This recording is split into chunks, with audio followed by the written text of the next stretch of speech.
Migration and integration are the concepts that we are all looking to understand fairly how migrants are feeling in a new country, in a new society, and how they are dealing with a new situation with their life.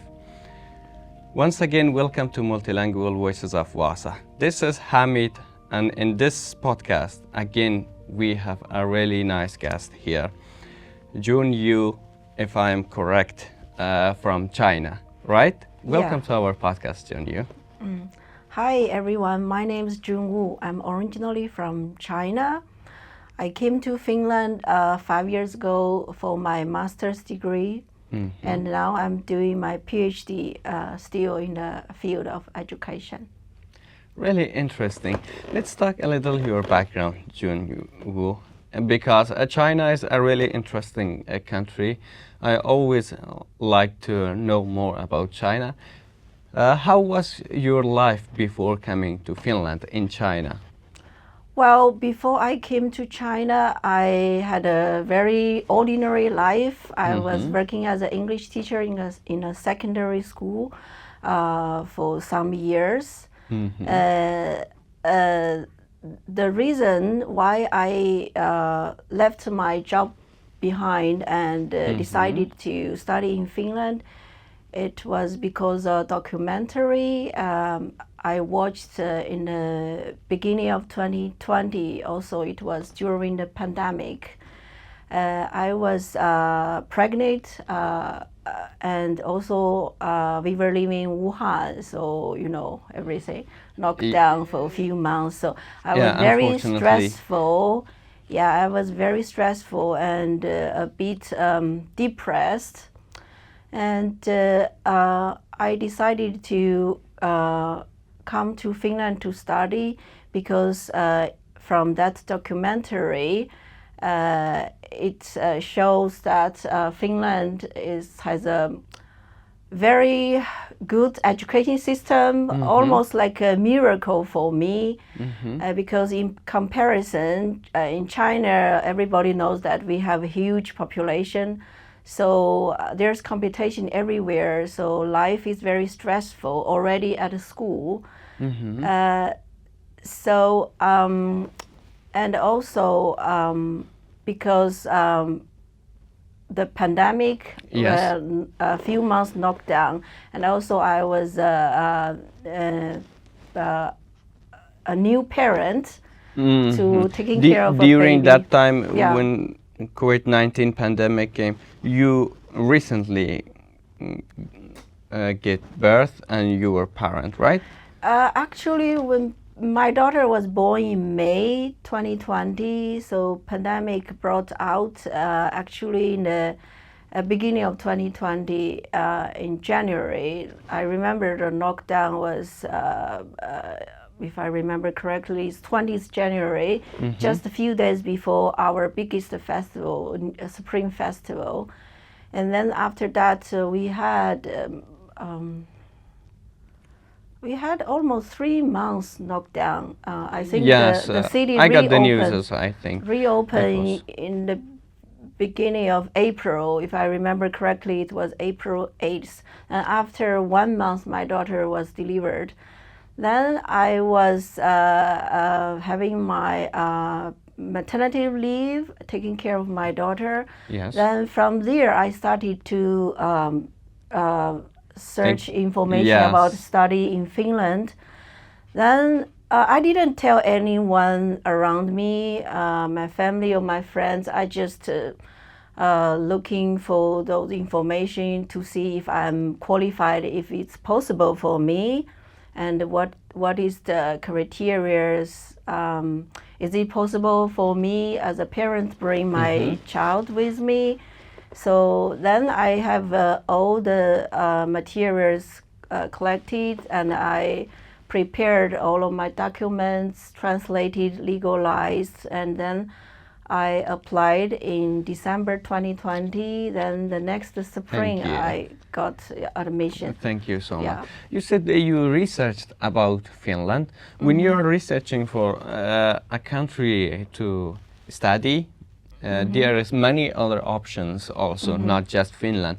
What made you interested about Finland to choose Finland, not other countries? Because in that documentary, as I mentioned, there's a very famous female journalist. She visited 5 countries to compare the education system in those 5 countries. So among those 5 countries, Finland stood out. It was very impressive to me.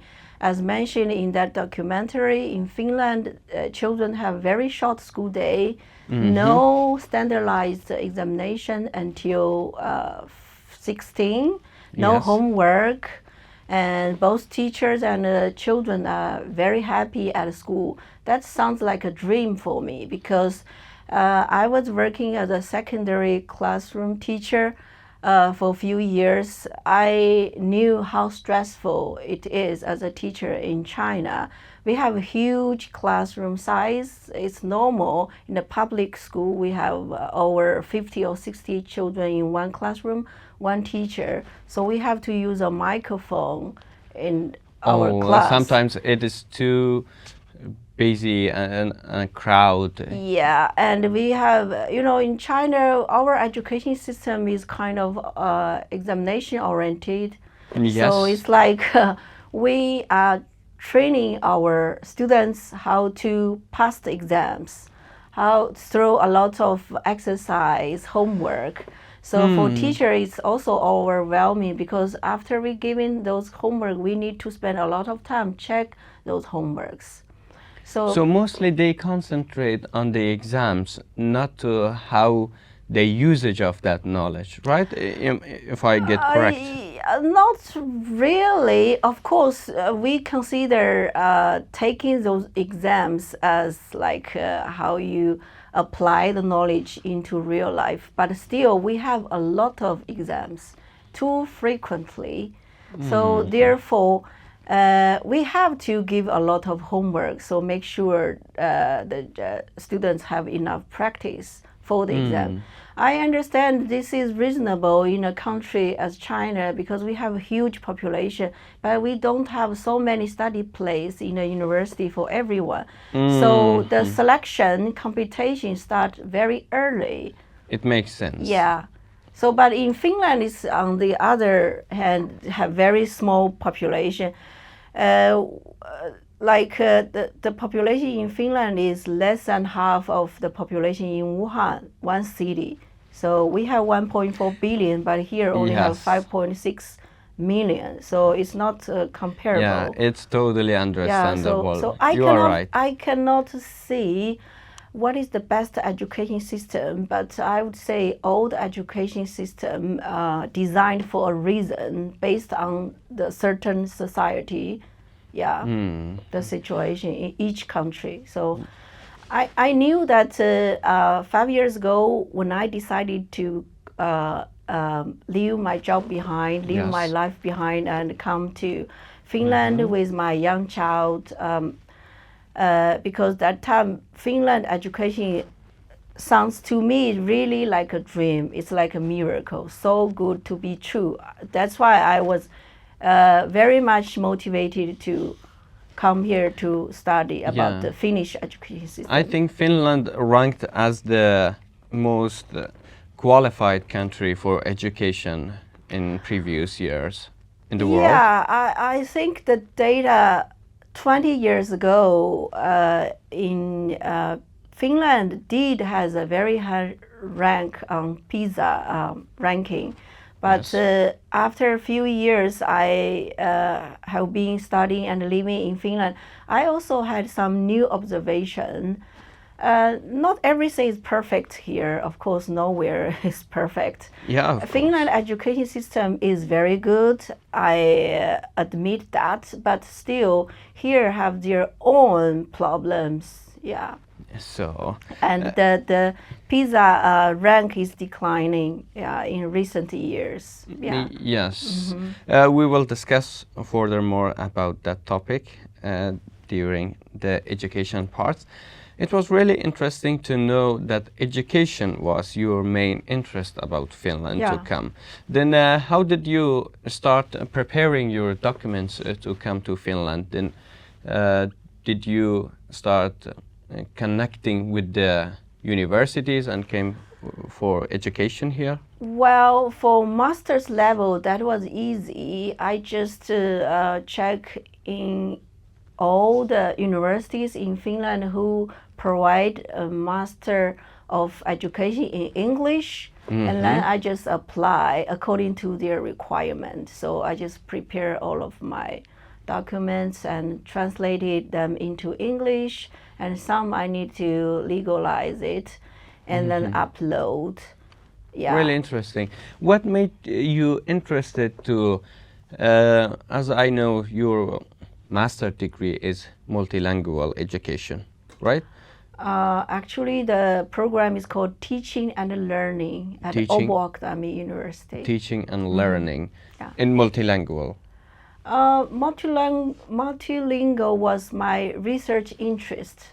So our program is not really multilingual, but we had a course, something related to multilingual. Yeah. So, really interesting. Yeah, I think I got a little wrong when first I noticed your research was in multilingual. I thought Yeah. your master degree also was in multilingual. So, yeah. I'm not sure in Finland there's such a program exists in Finland, but I know multilingual is very important, especially for our program. All of our classmates come from all over the world. We are quite multilingual and multicultural. Of course. Yeah. Really interesting. So, as I get to know about your story, you were really interested about Finland's education. Then I also would like to know how was your first impression of coming to Finland when you came here, and did you were content with what you have seen in Finland based off what you expected from before? That's a very good question. Actually, we came during the pandemic. We landed in Finland on 28th August 2021. That was 2021. still a kind of during the pandemic. Yes. So the first impression to me was everywhere was empty. Where are the Yes. people? Yeah. I remember we arrived on September. Then the Yes. next day was Sunday. So in the early morning, we came as a family of three. So we went to the city center of Vaasa. Then everywhere was quiet. Nobody. Very few, quiet. Yes. Yeah. So then later I understood, okay, yeah, it's a small country, small population. Yeah, It's not like it is. China, everywhere is crowded with people. But then later, actually, after a few years living in Finland, I'm kind of enjoy the quietness. Yeah. You get to used to it, kind of, that Finnish rauhallinen. They have a really interesting concept about this peace and being in quiet places. Yeah, yeah. Private space and don't disturb people, avoid Yeah. unnecessary talking, no eye contact to strangers. Yeah. I This see. was very strange for me at the beginning, but later I get used to. I understood it's normal. It's normal not greeting at anyone if you don't know or you don't want to. It's Yeah. normal. Don't look at people when you are walking on the road. How is this culture back in China then? Do they greet people on the streets? In China, everywhere is very crowded, especially in the big cities or during the holidays. So it's very different life in Finland and life in China. It's very different. But I get used to it now. Yeah. During the time. Yes. How was the weather and impression of you? Because as I know, China is a warm country. Well, it all depends which part of China you are talking about. China is very huge Yes. by land. So we also have tropical areas. We also have very cold areas, as cold as Finland. I'm from the center of China, so we have equally full season. So we have snow a little bit, and we also have very hot season. So the weather here in Finland for me, I don't think the winter is very cold, except a few days in Vaasa, maybe goes to minus 20. But because you have a heating system everywhere indoor, so Yes. as long as you are staying indoor, it's quite comfortable. But for me, I think the winter is too long. It's too long, Yes. really. Actually, the so-called dark season in November never bothered me much. But the early spring, like February, March, I feel a little bit uncomfortable because in February or March, you could see outside is already very bright. Yes. When you are in the house, you feel like, oh, it's warm Yeah, today. it is. You maybe want to dress something beautiful, but when you open the door, you realize it's still cold. Yeah, there's a You have contrast to- between inside and outside, between what you see and yet what you really feel. Yeah, so the winter is too long for me. I don't think it's too cold, but it's too long. Then the spring made me feel a bit depressed. Interesting to know. So it was really interesting topic that you kind of really quickly get to use to Finnish environment, to Finnish weather. Is it so? Well, I think I did. Maybe because of my personality. I think I'm quite adaptable to the new environment. And it might related to how I was raised up.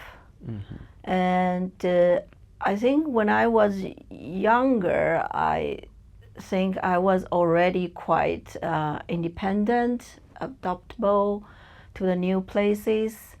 I left my hometown when I was 18 to another province to study for my bachelor, and then I moved to another southern city. I worked there for 8 years. And actually, I have also worked 2 years on the international cruise ship. I have visited quite many countries around the Pacific Oceans. So your background helped you a lot to adapt to new environment. I think the personality and the experience, Yes. yeah, helped. Yeah, I also knew that there are some people after a few years living in Finland still cannot get used to, still have the feeling of lost, and they went back. Like my ex-husband. Yeah, I came with my ex-husband and my daughter, but after 2 years he left Finland. He decided to go back to China, to his comfort zone, because after 2 years living here, he was not happy. He feel very depressed. It all depends on the personality and the motivation. In comparison, he's a more introverted person and he's very quiet. I think I'm more extroverted or a people person. And also I have a stronger motivation. Yeah. Interesting to know. In your opinion, that you had lived with your ex-husband for almost 2 years here. What was the reasons that made him leave Finland? There's a lot of reason. As I mentioned, we came during the pandemic. Yes. And compare with now, there were less program to integrate foreigners. And for a long time, he felt lost. and also his personality. He had nothing to do, right? He tried to work, but of course he cannot get a proper job because of the language barriers, because lack of network connection with people, and also his personality. He's more introverted, so he's not very active, talkative to engage with people.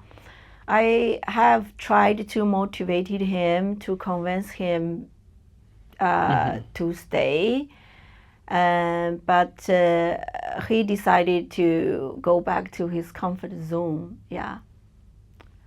And I'm happy to see after a few years actually here, I have seen and experienced Vaasa, for example, has been, how to say, taking care of those newcomers, foreigners or migrants, compared with 5 years ago. So nowadays, you think this integration system and taking care for newcomers is better than what it was 5 years ago? Definitely, yeah. It grew then. Yeah, yes, I'm happy to say, but unfortunately he already left. Yeah. But also this is very complicated, not because of Finland. We had a problem already before we came to Finland. Yeah, that's a long story. I think that's not the yes. key point here, but I can mention that. We mostly concentrate on how the Finland's environment affect on that. Yeah. So, as we came also about language barriers, how is your Finnish language proficiency or Swedish language? How did you find learning them? That's how to say. That's the biggest problem for my life in Finland now. And that's why it motivated me to also research about language. And you know, in Finland, they do have integration program, but they provide those language training for newcomers who are new in the country. I heard before was first 3 years. Now they have shortened into 2 years, if I remember correctly. But those language courses are provided only for unemployed. So as full-time students, we are eligible. We are not eligible to attend those language training courses. Before it provide for 10 years, very intensive training. I heard from many people that they learned their Finnish or Swedish through those integration program. It was very helpful for them to integrate to the society, to land for a proper job. But unfortunately, I never had a chance to attend those language training. I was joking that in Finland, they have their welfare society is very interesting. It's like a crying baby get more milk. Yes. So if somebody came as a full-time student or came strictly as an employee, then you are eligible to get any support from the integration program. You are left on your own. It's like you are get a kind of punishment because you are too well prepared. But if you have nothing to do and you are just to stay at home, then they start.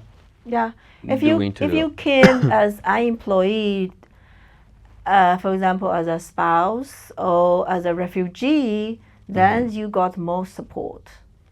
Yeah.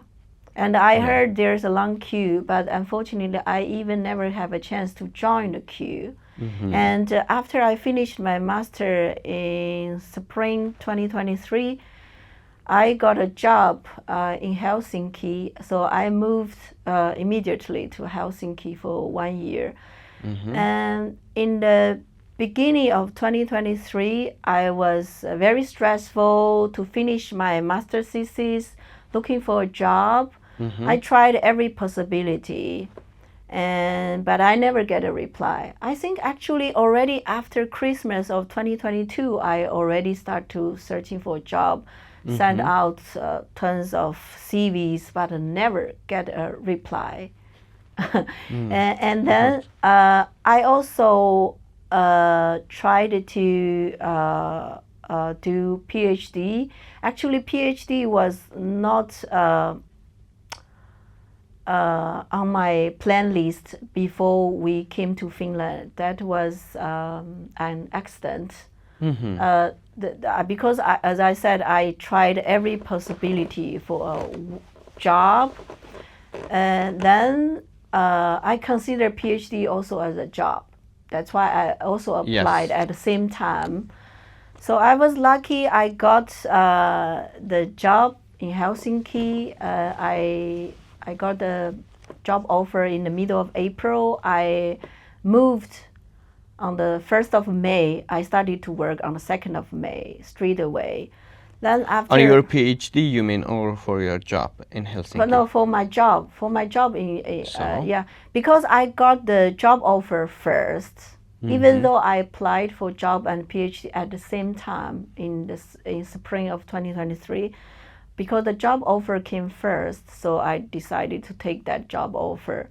So the whole family moved to Helsinki. Then after 1.5 months, I got my PhD admission too. It was 4-year funded by the university. And so I decided to finish that 1-year contract first and then to do my PhD. That's why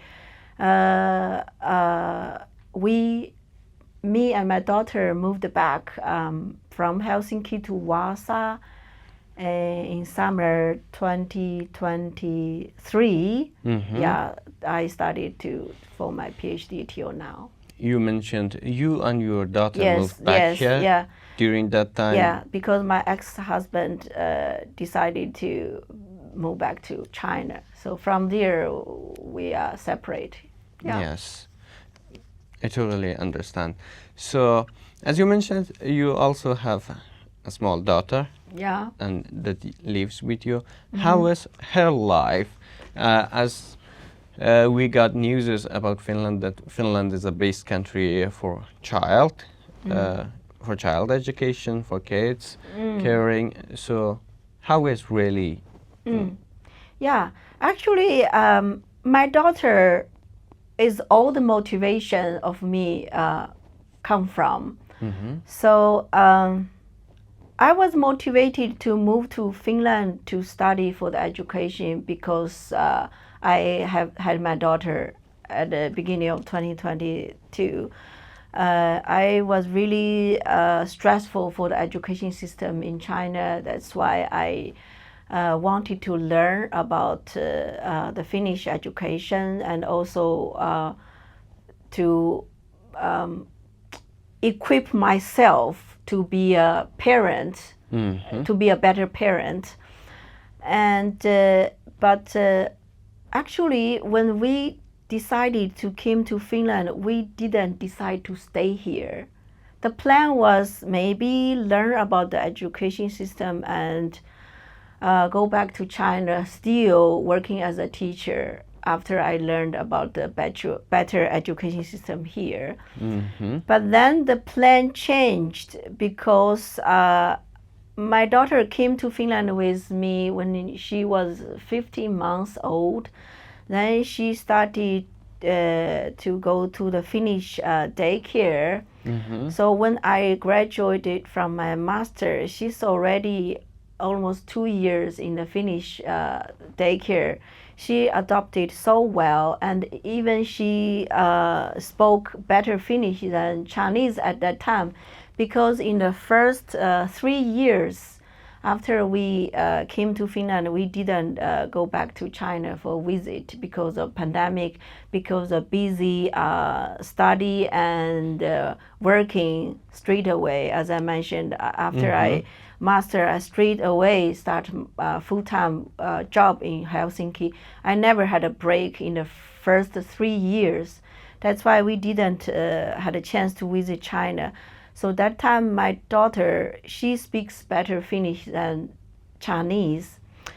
Then I thought maybe for her future it's better to stay here longer since she already adopted to the education system, and in comparison here she will have a much happier childhood compared to life in China. Yeah, so also the education system might encourage kids to be more creative. Yes. Yeah, so I think that's very good for her. That's the motivation for me to decide to stay here longer after my master's. Yeah. Really And interesting. yes, you Yes. are right. The childhood education system in Finland is very good. First of all, they started to taking kids at a very young age. The kids can go to daycare as young as 10 months. But in China, usually kids start to go to daycare at 3. Before 3 was very rare, or some private sector very expensive. So I'm very grateful to the early childhood education in Finland, and that was one of the support I get as a single mother, and decided to divorce with my ex-husband to finish the unhappy relationship, and also have free time to do my research as a single mother and taking care of her. So I'm very grateful to the early childhood education system in Finland. It's very supportive for me. So your daughter's future also was one another aspect of departing you with your husband, because if you would go back to China, you think you wouldn't have these opportunities for your daughter, this future, this potential future for your daughter in China. It will be much harder, yeah, because the as I mentioned earlier, competition starts at a young age. So maybe as young as daycare. So it's very stressful, yeah, for the kids to have, for example, have successful academic school life, and also have keep some hobby at the same time. It will be very challenging. Yeah. Really interesting.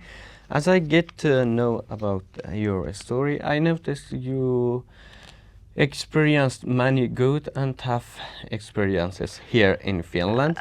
I wanted to know, after experiencing this many things here, do you feel belonging in new environment in Finland here? Well, I think sense of belonging is very complicated. Getting a job or even learn the language do not necessarily bring the sense of belonging to some foreigner in Finland, because as we all know, Finland is a very difficult country to adopt it and get integrated. The long winter and introverted people, and people tend to stay in their personal circle. Without a personal connection, no one can have the sense of belonging. From my personal experience, I didn't have the sense of belonging to Finland or to Vaasa until last year. So far I still have very limited Finnish and Swedish proficiency, even though I tried both of them. That's another topic. If you are interested, we can talk more about it. We can talk more in a little further. Yeah, actually you have asked me about this language. I have mentioned a bit, but didn't finish really. As I mentioned, the integration language program only provided for those unemployed. full-time students who came to Finland as a full-time students, we are not eligible to attend those courses. Yes. So we can only rely on the courses provided by our university. But the universities usually provide at the first semester for a very for a beginner level, and then after that you have to learn the language on your own if you are motivated enough. I apologize for interrupting you. We can continue this topic of language a little further. I pronounce it a little further, sorry. But now we were talking about your sense of belonging, really important. So you didn't feel belonging here for almost 4 years living in Finland, but do you think now you feel belonging here, and what made you feel? Yeah, as I mentioned, excuse me, sense of belonging can only established through the connection with the local people, or in other words, relationship. So I started to establish a new relationship last year. So that relationship made me gradually had a sense of belonging here. I feel like I have somebody who's care about me. Then whenever I return to Vaasa, I feel like it's home. But before that, I never had such feeling. The first 4 years for me is only for like survival here. Yeah. I have been through a lot of challenges. The first 2 years about study, because I was in an English program, but English is not my first language. Actually, I had a lot of challenge about my study in the first 2 years, but fortunately I managed to graduate on time or even a little bit ahead, and that's all because of my self-motivation. I have a very strong motivation to do things, to finish my master's, to get a job, to settle down here, because my first resident permit was 2 years as a student. That time we got a B type. Then the next year in 2022, they start to issue A type resident permit for international students. So I had a very strong motivation to finish my master and get a job to extend my resident permit to stay here legally. So that's the motivation. So that's why I see the first 4 years was like survival. To survive here. Yeah, you were just surviving and getting. It was stressful to renew your pre-med, to find a job to you could renew with. Could we say in that 4 years there's other elements for survival, like work, environment, and your daughter's future, all were kind of getting ready. You just need your own also relationship, and your relationship was the last break to build a sense of belonging. Yeah, you can see that. Yes, yeah. After my master, I had a 1 year working experience in Finland, and then straight away I started my 4 year employment in with Åbo Academy University. So I could say the survival problem has been solved to some extent. Like at least for the next few years, I'm safe. I have income. I have a 4 year extended resident permit, so we are safe. And then, but the relationship, like with the local people, like an anchor for me to made me feel I have a home here. Yeah, yeah. Interesting, interesting. It was a really complicated and interesting topic to know how you felt belonging, because as we all know, the sense of belonging is different for everyone. It's Every different. individual can feel it differently. I saw some of my interviewees that felt belonging in Finland for 2 years, but some of them also didn't feel belonging for 6, 7 years. So it depends for background and this small elements how makes you feel belonging. For you, the last element was your own relationship, and I'm really happy for you that you can now feel belonging and feel at home here. Yeah. Really interesting. As we were discussing earlier about the language, and I interrupted you, sorry for that. Can you tell me about your language proficiency and language courses? As I noticed that during this 4 to 5 year, even now you have problems with language, Finnish and Swedish. Yeah, I would say I have triple language barriers in Finland. My mother tongue is Chinese, Yes. and I speak English as a second language. And for the past 5 years, I consider myself as an English learner. I'm still learning. So English is very convenient for me for work, and most of the time I speak English with people around me. And but my English proficiency isn't still not enough for my research, and I think I lack of some academic vocabulary, and I'm still learning. And I learned Swedish in the first semester in Åbo Academy, but that was not enough. And it was also very challenging for me, but because I was kind of using my second language, English, to learn a third language, Swedish. So it's very challenging, and it's totally different from my mother tongue. I know for some other classmates, from Europe, they have a lot of advantage to pick up Swedish because it's quite close.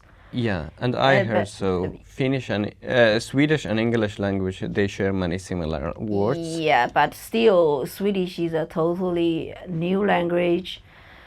For me, I found I can read some, but I still have very limited ability to speak in Swedish, because I found Swedish is very difficult for me to pronounce. There are some letters I don't know how to make that sound. I don't know where to put my tongue to make that sound. And when I listen to people, many syllables sounds very blurred to me. I cannot imitate and catch up. It's very stressful. And then the second year I started to try to learn Finnish. The motivation came from my daughter again, because we decided to put my daughter in the Swedish line.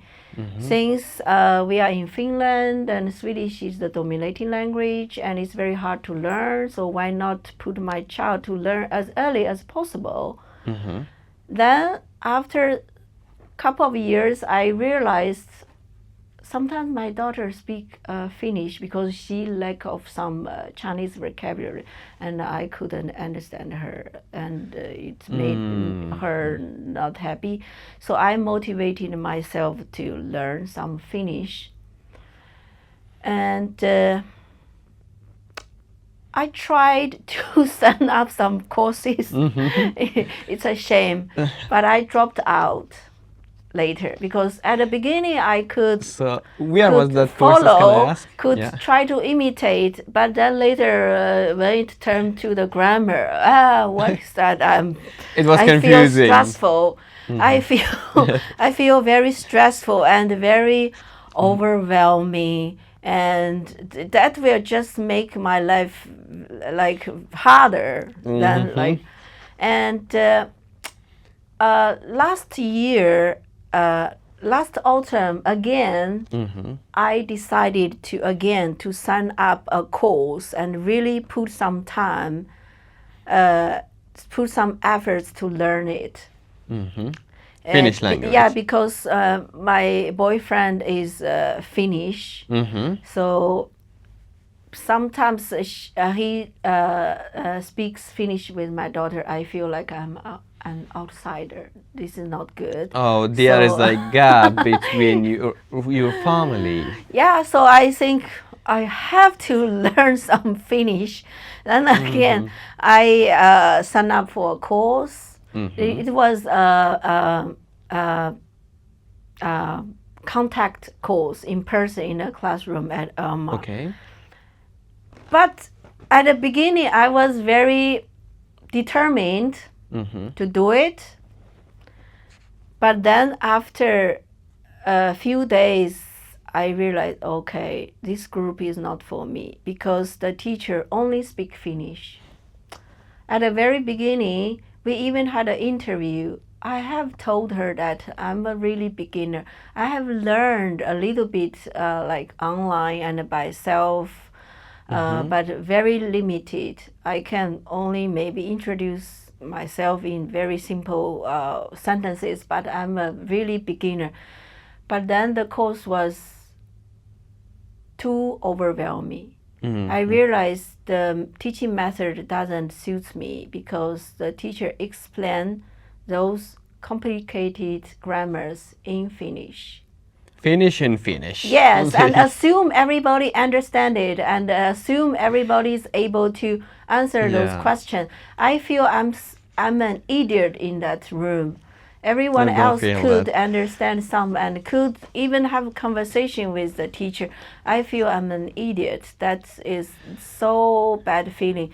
And that course made me cry for the first time living in Finland. I have overcome a lot of difficulties and challenges, both working, study, and personal life. I never cry in Finland, but that was the first time I cried so many times at home. So now there I can see a contrast between in your discussion.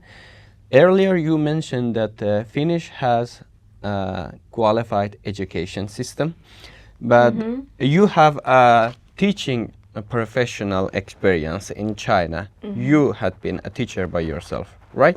Yeah. So, and you experienced the method of teaching the language here in Finland. So how do you feel? What is this method of teaching language for migrants are qualified or not? Well, I can only comment to this topic based on my personal experience, maybe not so professional. I would say the courses, because I have taken maybe 3 language courses from 3 different platforms in Finland. The one is Finnish in the universities, quite traditional, like academic way, you know. It focuses a lot on grammar, but don't have enough time for practice, and also everything was so packed. It has very intensified content, but very limited study time. So we are not able to swallow so much things and able to output those language. That can only give us a very basic introduction to that language. And of course, the university lack of funding to provide more language courses. And then we are left on our own. We have to turn to other platform outside of the university, either some online program or those ARMA program, but online program Yes. because you are basically learning by self. Yeah. So lack of interaction. So if you are motivated enough, you can follow, but it's not very efficient. But this ARMA program, they speak only Finnish for beginner level. I think that is too overwhelming. I have discussed this problem with the lecturer, and she said, I have 25 years experience, and believe in me, this is the most efficient way to learn a language. Yeah, but I feel it's overwhelming, but I'm very thankful to that program. Actually, from there, I actually had a better understanding of the grammar system of Finnish language. I had a lot of notes on my notebook, but it's not yet in my head still. So that cannot help me to be able to speak the language. Now I'm still trying to learn by self from some online program, because online program has a very good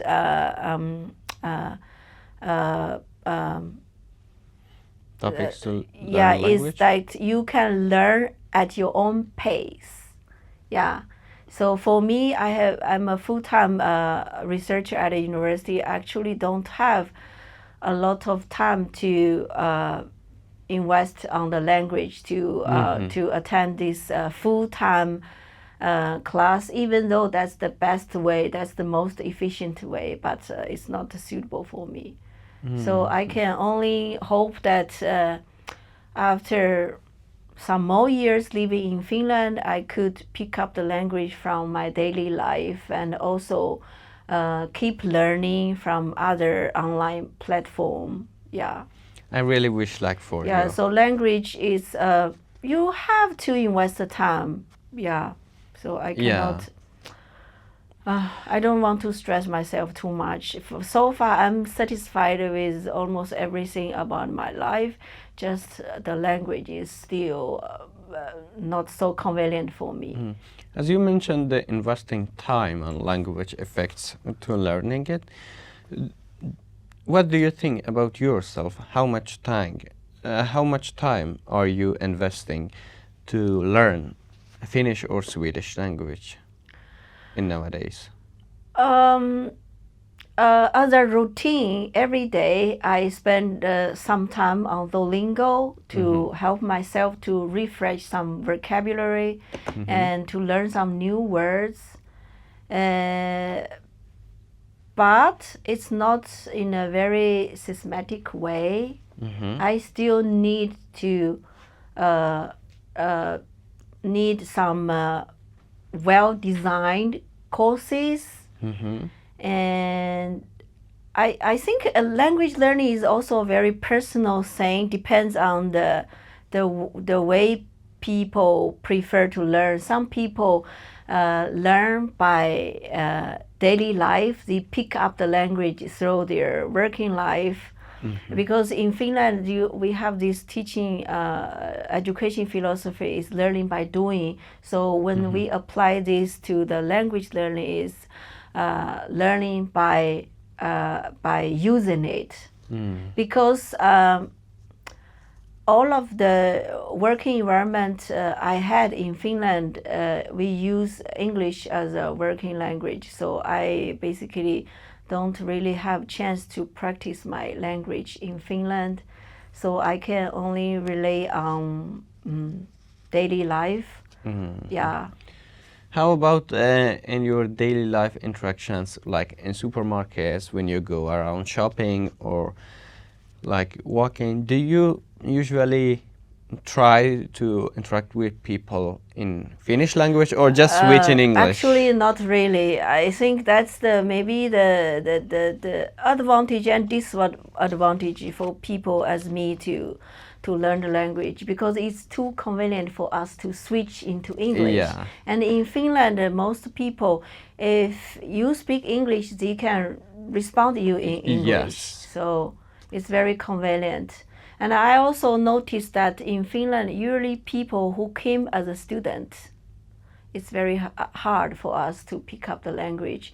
If people came as a refugee, it's like very easy for them to pick up the language. Many refugees, they don't speak English before When they move don't to speak Finland. English, they can learn Finnish Yeah, language. so that's the only closer.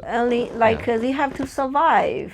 Yes. Yeah, so again, depends on the motivation. When people have options, it's advantage and disadvantage. Yeah, and also I have noticed that in Finland, when people came as international students, usually they have very good education background. Yes. Then the language is the barrier for them to step into the Finnish working life. But for those refugees or who came as employee, they have the chance to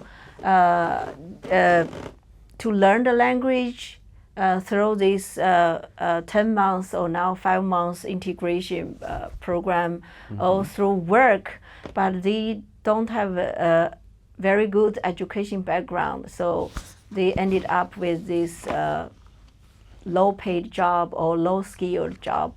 But for international students, we are highly educated. We have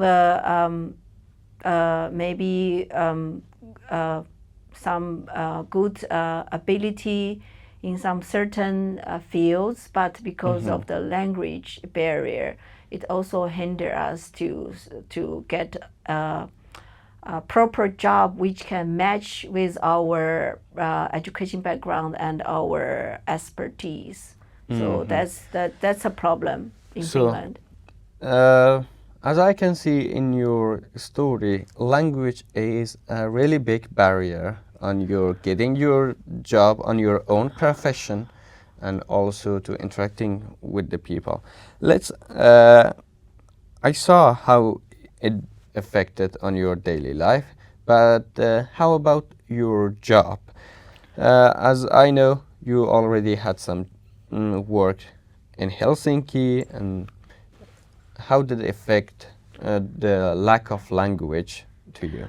Well, speak English only is already enough for me to carry out my working tasks. But don't speak Finnish or Swedish definitely is a barrier for me to build meaningful connection with my colleagues. Because language is like a filter. Like if you speak the language, like automatically people feel close to you or you feel close to them. You have a common topic. But if you don't speak the language, then you are kind of, at some point, you are automatically being filtered out as an outsider. Because from the native people's perspective, of course, speak their mother tongue is much more convenient. They don't have to translate. It's like maybe it's bother easy them. to express themselves Yes, in your of course. own language. For anybody, speak in their mother tongue is a lot easier and convenient to express ourselves, more accurate. And for me, I'm saying I'm still an English learner, and most of the time I speak English in Finland, and many times I had a feeling that I cannot express myself 100% in English. Yeah, so that's a kind of barrier, and sometimes it might be a little bit frustrated.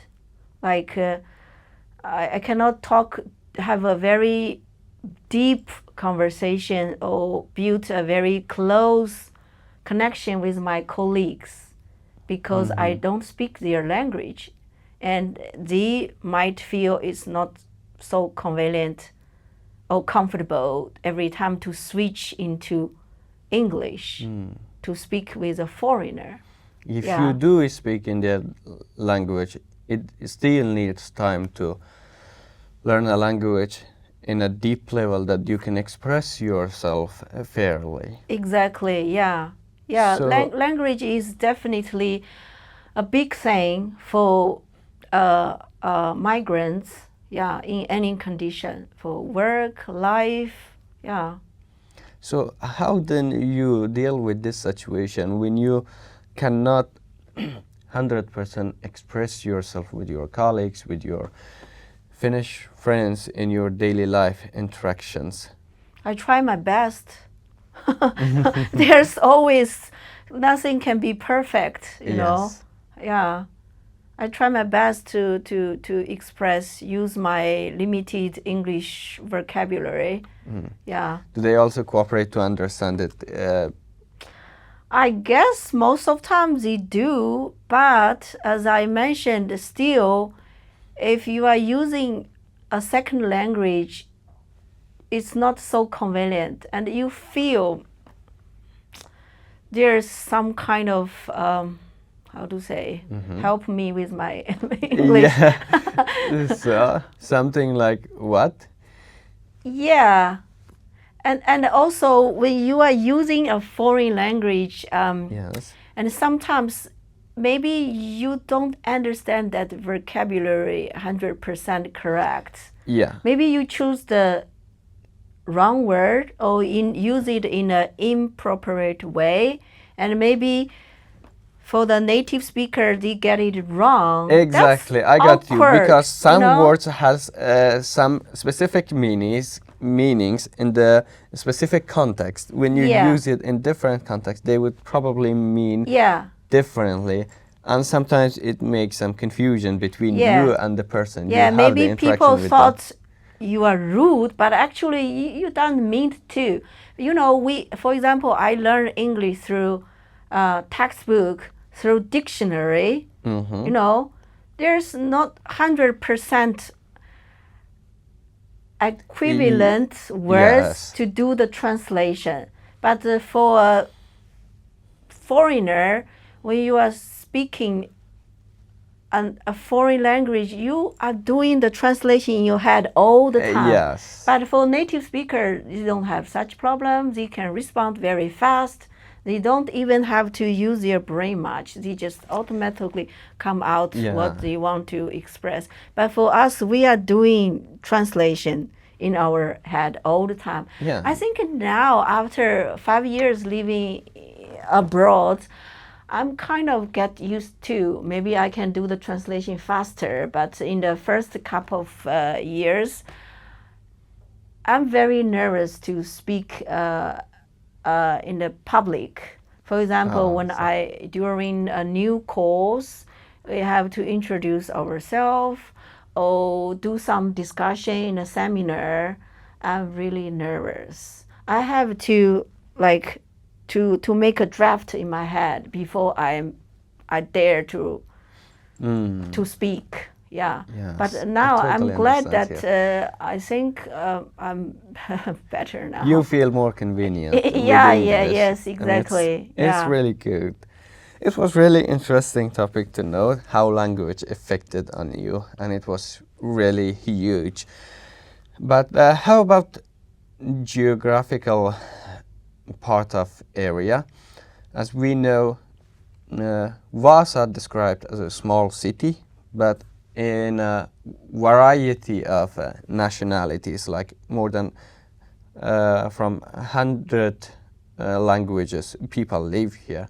How did you find being in a small city like Vaasa affected on your daily life and daily life interactions? I think living in a small town like Vaasa has both pros and cons. the advantage is as you live longer here, you made more connection with the people here because here has small population. And after some years living here, you already know some people. That's very good. Like I moved out of Vaasa for 1 year, and then when I moved back, when I was walking in the city center or somewhere, I saw some familiar faces, and they said hi to me. That made me feel so good to be back to a place. I have some people already know each other. That's very good. That's also part of sense of belongings here. Yes. But obviously, there's a lot of disadvantages living in a small town. Of course, you have less job opportunities. I know in Vaasa, they always see the energy cluster. They have some big companies. But if you are not in, your education background is not in a certain fields like engineering or industry, then for me, I have a background of education. It's almost impossible for me to get a proper job. Maybe in a daycare or substitute in some primary school. I cannot be a qualified teacher here in Finland, even though I have the diploma, but language doesn't make me qualified to be a teacher here. And yeah, so in a small town, you have less opportunity for job, and also less activities for families and children. And we lived 1 year in Helsinki. I think that 1 year, both me and my daughter, we were so happy. In Helsinki? Yeah, every weekend we are out at somewhere, attend different kinds of activities. You don't go out in weekends? I'm happy to see, compared with a few years ago, now there's more activity. The city or different organization or NGO, they are trying to organize some more activity for people to live here, to be more inclusive for the foreigners. I'm glad to see there's some changes, but still, compared with the capital region, life here is kind of boring. Yeah. If you don't have some close friends, you don't have some kind of relationship, it's very isolated. It's boring. I remember the first few years when we were living in Vaasa, the most of entertainment for us is go to the forest. Walk in the forest. Yeah, so that was your main kind of hobby, to go to the forest, not to the events. At least enjoy the fresh air, to have some outdoor time. Yeah, not all the time at home. Interesting. So now, based off your experience after your this PhD research is done here, do you plan to stay in Vaasa or move to Helsinki or some city, another cities? I would say if I don't have this current relationship, I will definitely move to the bigger cities. But now, probably I will stay here. Yeah. So, work can affect a lot to stay. Exactly, but it all depends on my job opportunity. Yeah, I know it's very challenging for me as somebody who has an educational background, not this engineering or industrial background. It will be very hard, but I will try. Yeah. I totally understand. I will again, same like 2 years ago, try every possibility to find a place for me. Yeah. I really wish like for you, and as I can see, you would 100% be successful. And how about, it's interesting to know your opinion about local media here. How do you get news from local media?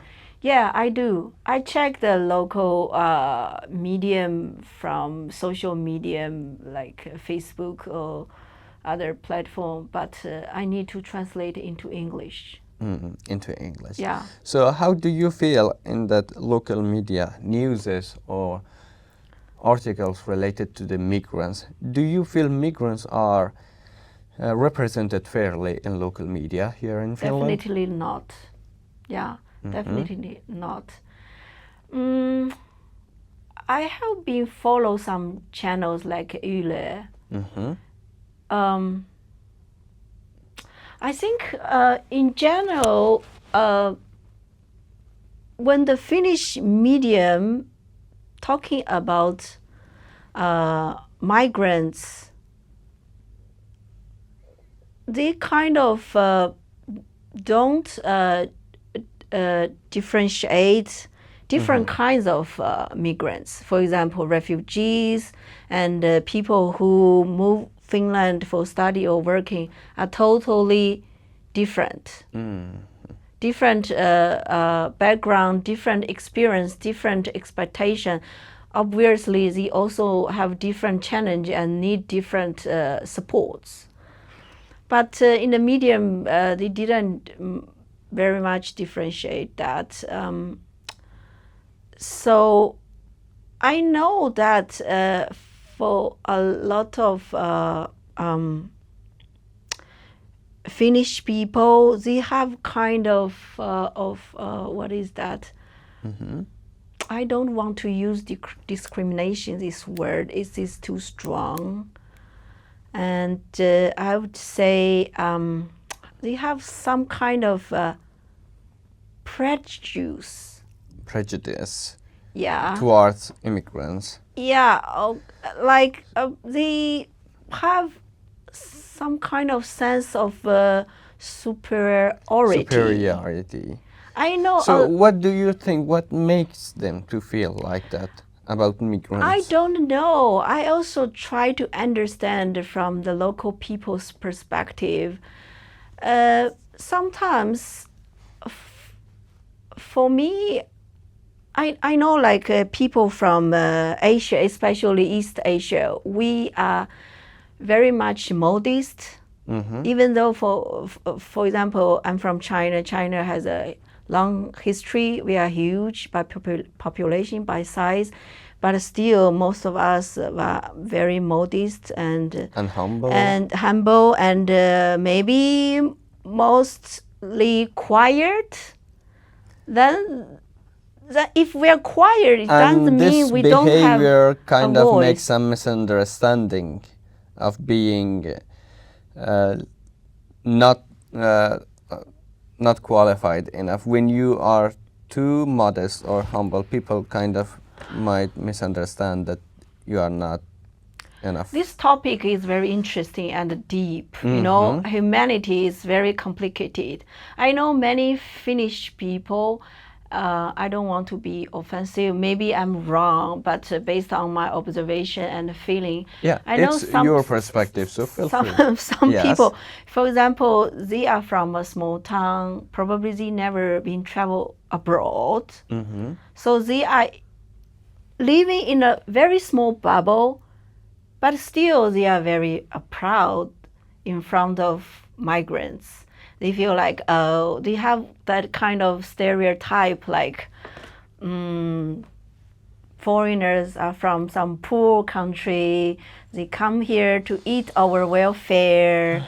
Some this kind of stereotype. Of course, not everyone, but some. They have this kind of stereotype or this kind of wrong thinking, but actually not. So many immigrants, especially those who came as students and or as an employee, they have very good background, and they even have very good life in their home country. So we are not forced to move here. We just chose to come here.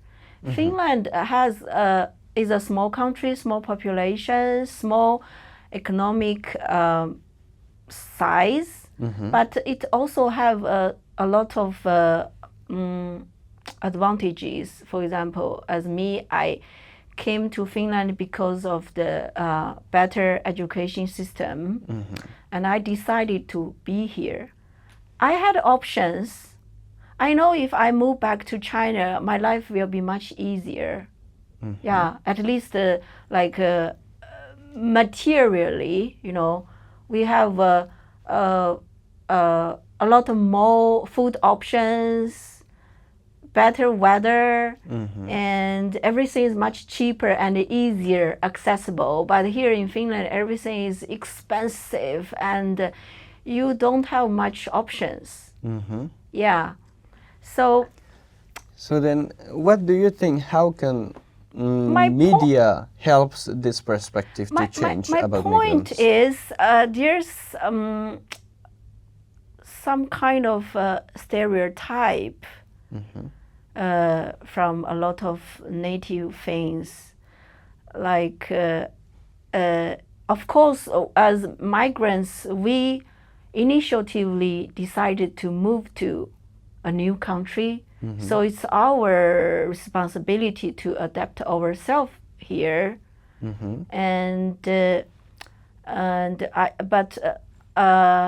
I remember I have read from somewhere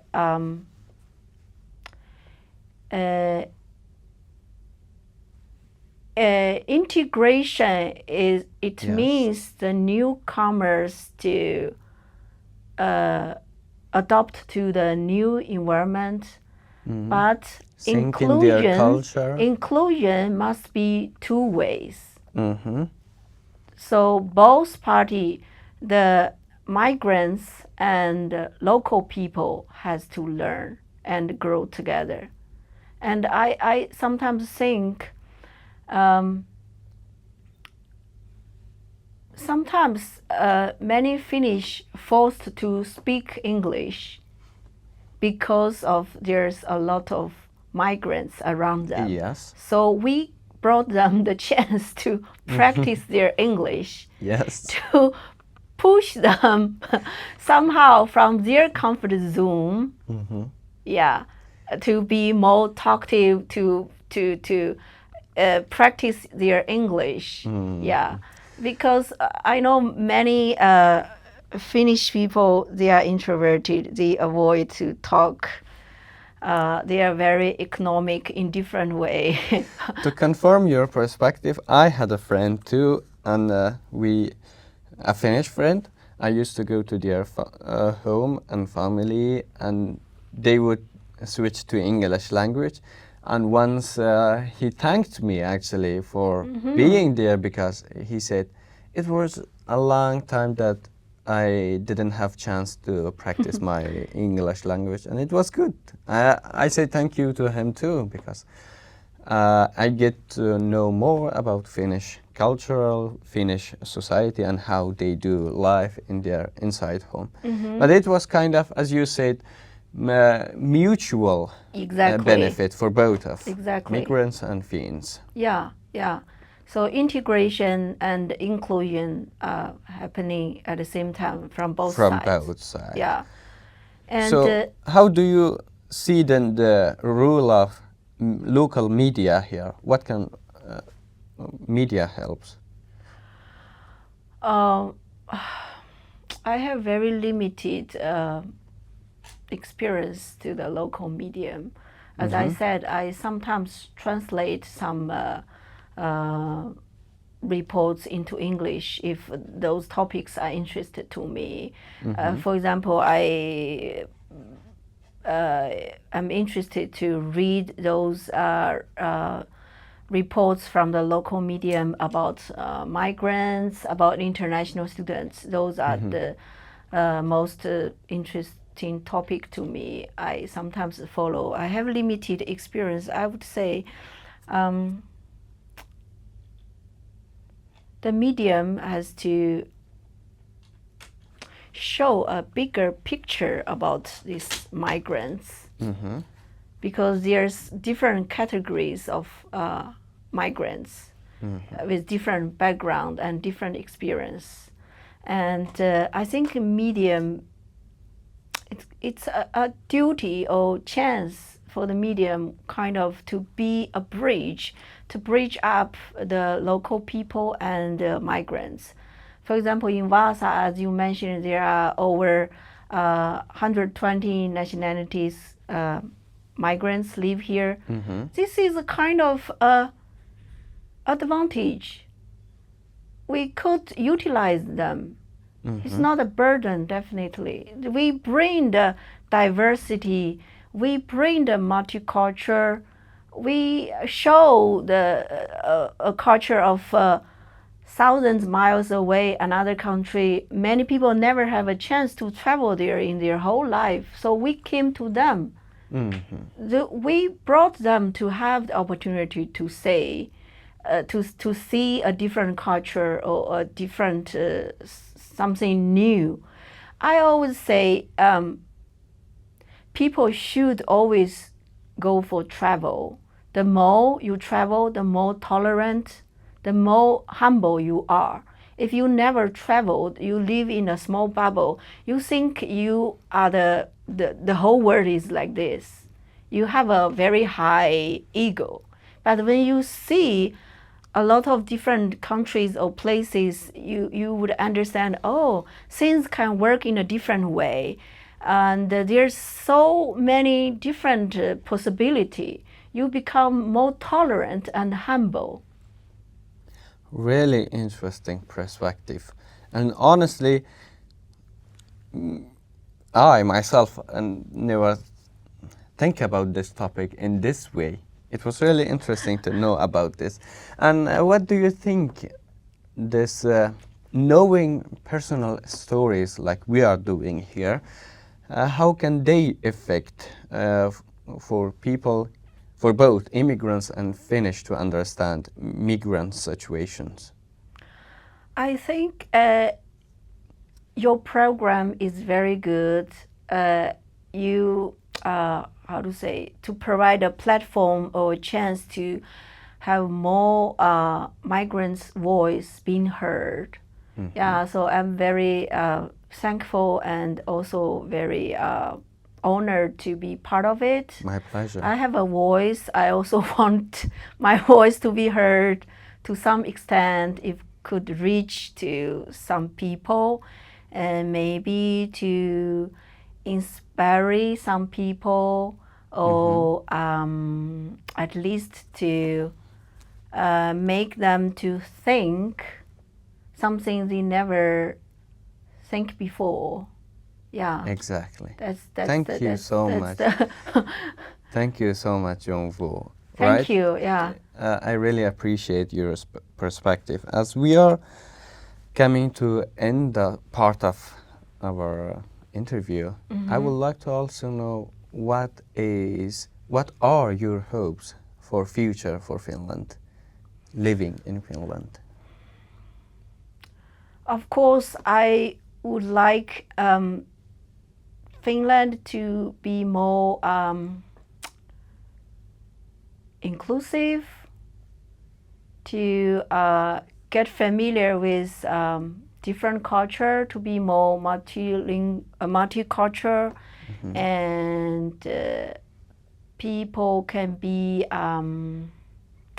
more open-minded to foreigners or foreign culture, and also I want the job market, labor market, to be more inclusive, more supportive to the migrants, because Finland, as a small population country, it has been facing very serious demographic challenge because of the low birth rate and the high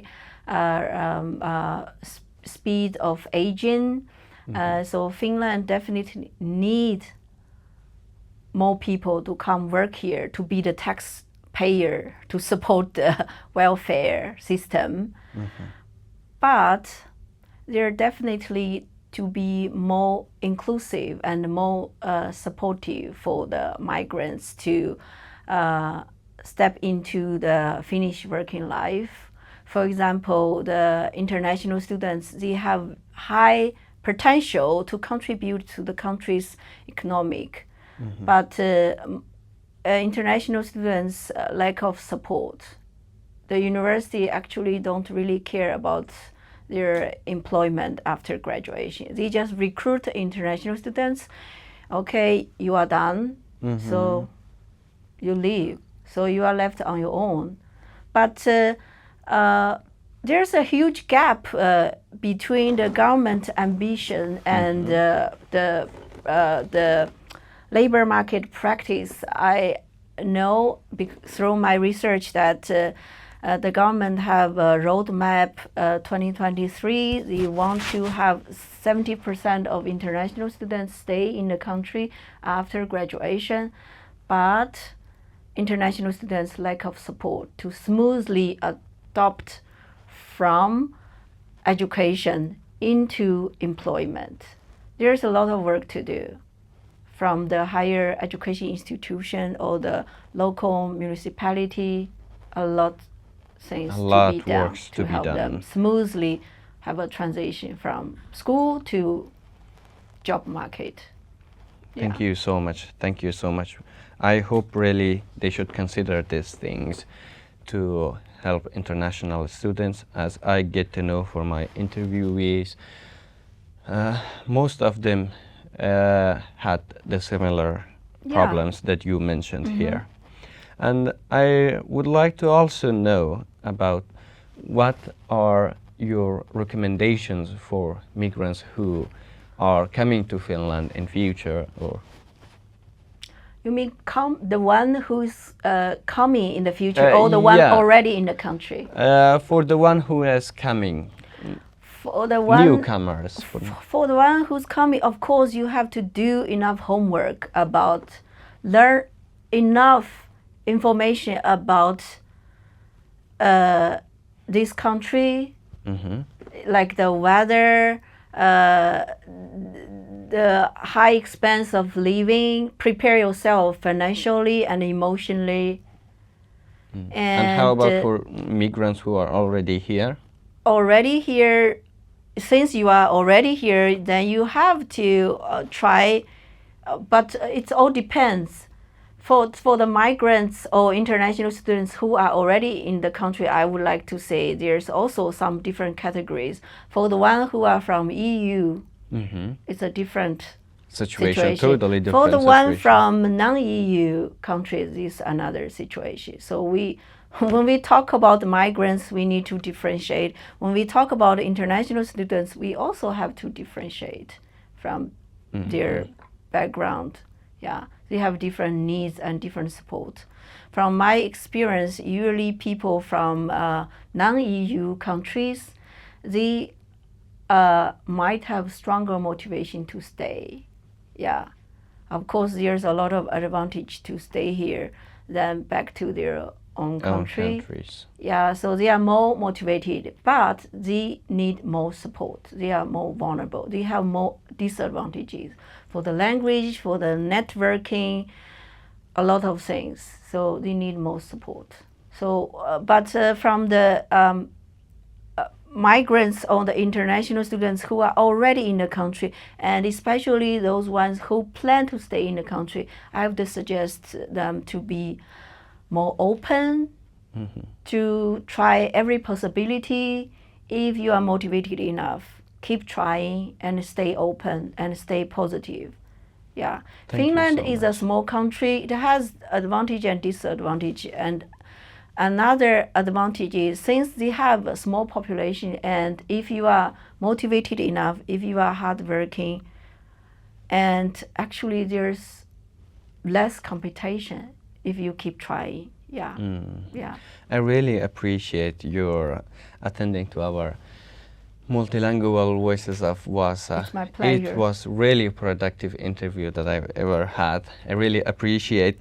And I also want to know if you are any last quotes that want to our audiences to know. Feel free, our cameras are yours. You can say to our audiences, but if you do not have, then we will close our podcast here? I think I have talked a lot. I think I have probably But they covered. were interesting to know. Yeah. I'm very interested into this language. I know language is not everything, but it's the first thing. It's like a gatekeeper for many migrants to adopt the life in Finland. So from one hand, of course, it's our responsibility to try very hard to learn the language from different channels and invest the time. But also, I would say for many jobs, for the entry level, actually, English is already enough. And I know Finland is also trying to be more international, and so the employers have to be more open to hire migrants. So maybe language at the very beginning is not enough for many migrants, but during the work, we can learn more efficiently. So cannot set language requirements too high as a filter, if not on purpose, to filter out those migrants. You should lower the language requirement and let the person in if the background or the competence match the position, and give migrants chance to learn the language during the work.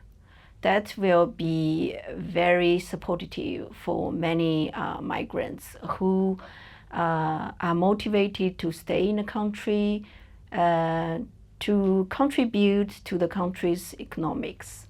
Thank you so much. I really appreciate it. It was really interesting. And one more thing, yes.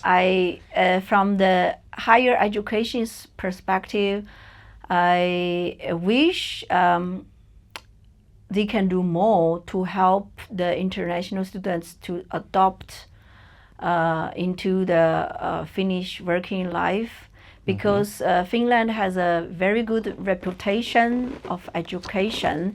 Many migrants actually were attracted to Finland by the education system, but after graduation, when talking about employment, it's very disappointing.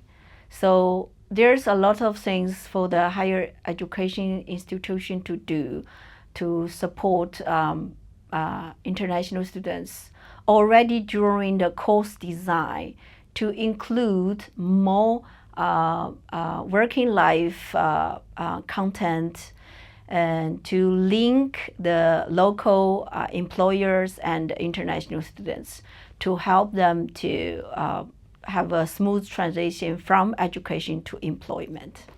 That's all I would like to share. Thank you so much, and it was really, really interesting to know. I hope people and immigrants and government all understand the situation and cooperate with each other. And thank you so much for listening and watching this episode of Multilingual Voices of Vaasa. As we come to end of our podcast, I would like to thank from Jun Wu for participating to our Multilingual Voices of Vaasa podcast, and also from Hanna Hietikko that is doing most of practical work here on the background. I really appreciate. To reading article related to this interview, you can check our website puumedia.pest.fi, and until the next time, I wish to all of you a good time.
too overwhelming.